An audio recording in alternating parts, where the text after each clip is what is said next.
C'est la chronique de matières premières. Bienvenue à tous, bienvenue à vous qui avez fait les choix de suivre Ecofin Télévision et ses magazines, la chronique de matières premières.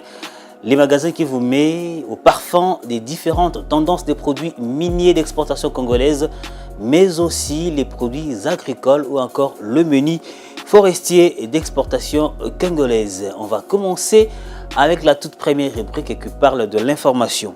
Et dans l'information, on va parler des lithium de Manono, où une étude socio-économique profonde a été effectuée entre les deux ONG, à savoir la Sentinelle, mais aussi AfriWatch, pour faire entendre la voix des communautés locales. L'information nous dit les ONG Sentinelle et AfriWatch ont rendu public, c'était le jeudi dernier à Kinshasa, une étude socio-économique portant sur l'exploitation du lithium à Manono dans la province du Tanganyika.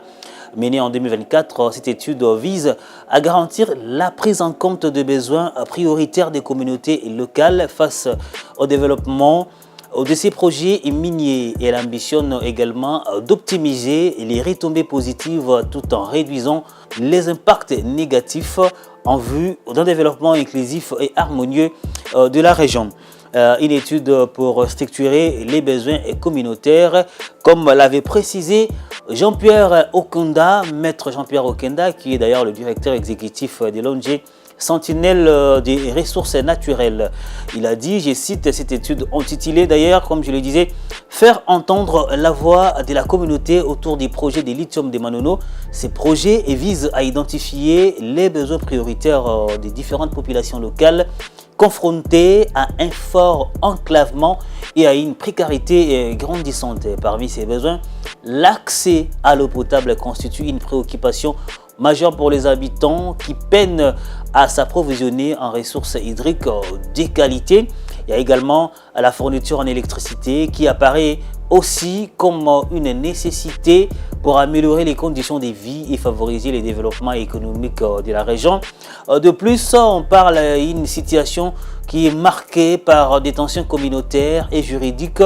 L'étude met également en lumière des problématiques majeures freinant le développement de la région. Tout d'abord, un conflit administratif qui persiste entre les territoires des Manono et la cité des Manono suite à un décret de l'année 2012 transformant certaines cités en villes. Cette ambiguïté empêche la cité des Manono de négocier directement des accords au titre d'entité territoriale décentralisée et TD, si on peut le dire, ce qui limite son autonomie dans la gestion des retombées du projet minier. Ensuite, des tensions intercommunautaires qui opposent notamment la communauté Toa, qui représente environ 5% de la population, à la majorité de la communauté Bantou. Ces conflits déjà existants risquent de s'aggraver si les décisions et projets liés à l'exploitation du lithium ne prennent pas en compte les intérêts de toutes les parties concernées. Il est donc essentiel que les initiatives mises en place favorisent la cohésion sociale au lieu d'exacerber les divisions. Ce qu'il faut savoir de plus, c'est que le lithium de Manono, c'est une richesse convoitée aux enjeux multiples de la République démocratique du Congo qui détient d'importantes réserves mondiales de ces minéraux et minéraux stratégiques pour la transition énergétique. Les projets d'exploitation du lithium de Manono représentent donc une opportunité économique majeure pour le pays et pour la province du Tanganyika. Selon les estimations, les réserves de lithium s'élèvent à 400 millions de tonnes, ce qui attire de nombreux investisseurs.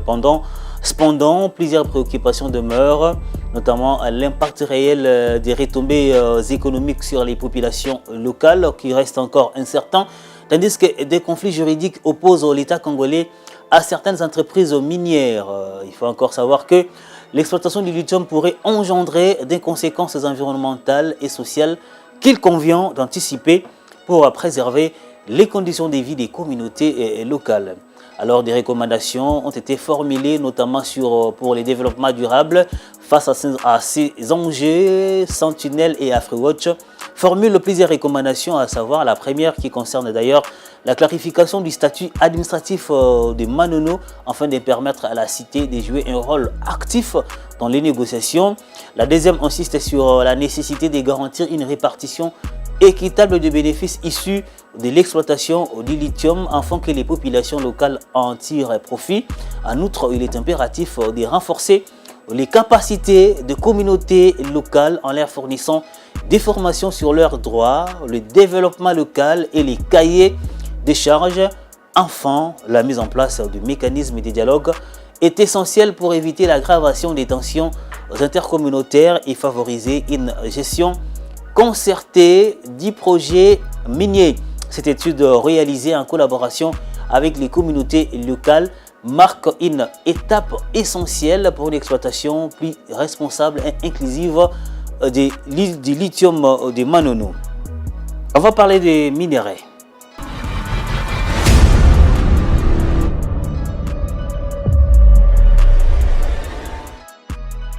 Et les prix d'une tonne de cuivre produit d'exportation de la République démocratique du Congo a enregistré une hausse de 1,28% sur les marchés internationaux. La tonne étant négociée à 9 916,25 $ la semaine du 31 mars au 5 avril 2025 contre 9 791,15 $ américains la semaine précédente. Ceci nous vient du rapport de la Commission nationale des mercuriales qui renseigne de plus que plusieurs autres produits miniers aussi entre hausse et baisse dans cette période sous analyse. La source a encore relevé par ailleurs que durant la semaine allant du 24 au 31 janvier de l'année en cours, plusieurs fluctuations ont été observées sur les marchés de matières premières, occasionnant d'ailleurs un recul des prix des cuivres en s'est négocié à 9 079,5 $ américains une semaine avant, soit une baisse de 2,60%. Cependant, la période du 31 janvier au 7 février de cette même année 2025, ces minerais a été négocié à 9 412,75 $ américains contre 9 079,5 $ américains la semaine d'avant, pour une hausse de 3,68% la tonne. Pendant la période allant du 24 février au 1er mars de cette même année, ces minerais étaient négociables à 9 433,10 $ américains contre 9 251,75 $ américains la semaine précédente, soit une hausse de 2,1% la tonne. Il a été observé encore une hausse sur les marchés internationaux. La période allant du 24 au 29 mars 2025, ce minerai était négociable à 9 791,15 $ américains contre 9 651,30 $ américains la semaine d'avant, soit une hausse de 1,45% la tonne. Selon la source, outre les cuivres, deux autres produits miniers marchands sont en hausse sur les marchés internationaux, à savoir l'étain et l'or, qui sont négociables de manière respective à 34 872 $ américains contre 34 604 $ américains pour la tonne de l'étain et à 98,4 $ américains contre 96,86 $ américains la semaine allant du 31 au 5 avril de l'année 2025. Les autres produits miniers marchands accusent une baisse sur les marchés internationaux pendant cette même période sous revue, à savoir les cobaltes et les zinc, négociables de manière respective à 33 547 $ américains contre 35 110 $ américains pour la tonne de cobalt et à 2 925,60 $ américains contre 2 926 $ américains la semaine allant du 24 au 29 mars 2025. Place aux produits agricoles et aux menus forestiers et d'exportation congolaise.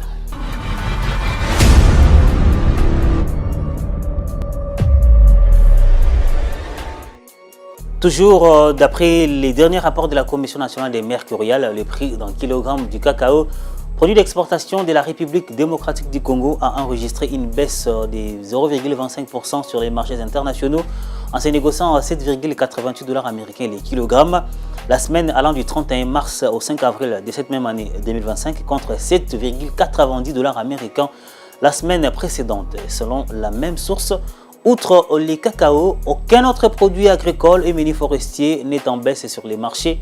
Ils sont tous restés stables en s'affichant de manière suivante. Le café Robusta à 5,49 $ américains, le café Arabica à 7,55 $ américains les kilogrammes, La papaïne à 22,44 $ américains les kilogrammes. Les écorces des quinquina à 1,58 $ américains les kilogrammes. La poudre de totakina à 55,80 $ américains les kilogrammes. Le sel de quinine à 94,86 $ américains les kilogrammes. Et la rawalfia à 1,58 $ américains. Mais aussi les caoutchoucs qui se vendent à 1,11 $ américains les kilogrammes durant cette période sous examen. Comparé aux autres semaines, les cacao avaient enregistré une baisse des prix sur les marchés internationaux au cours de 2 semaines successives, soit du 24 au 29 mars 2025, en se négociant à 7,90 $ américains contre 8,13 $ américains la semaine précédente, soit une baisse de 2,83% les kilogrammes, et du 6 au 11 janvier de cette même année, en se négociant à 10,89 $ américains contre 11,59 $ américains la semaine précédente, soit une baisse de 6,4% les kilogrammes. Ce qu'il faut savoir est que la hausse, la baisse, mais aussi la stabilité des prix des produits miniers, marchands, agricoles et miniers forestiers, à préciser les documents ou ce que vous devez encore savoir, sont consécutives à l'offre et à la demande sur les marchés internationaux, sur les différentes bourses mondiales, ainsi qu'à la chaîne d'approvisionnement. La matière première du jour.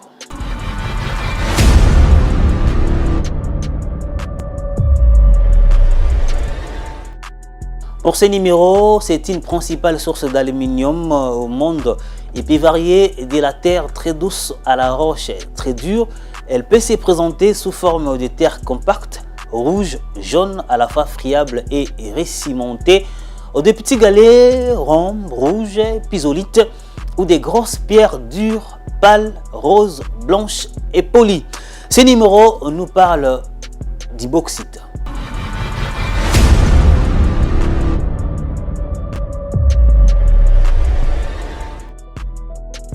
La bauxite a été découverte par le chimiste Pierre Berthier en 1821 sur la commune de Baud-de-Provence, alors qu'il cherchait du minerai de fer pour les comptes d'industriels lyonnais.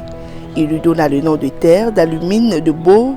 Le nom fut transformé en bauxite par Armand Dufresnoy en 1847, puis en bauxite par Henri Sainte-Claire des Villes en 1861, qui avait été alerté à ce sujet par l'ingénieur de mine Gustave Noblemer.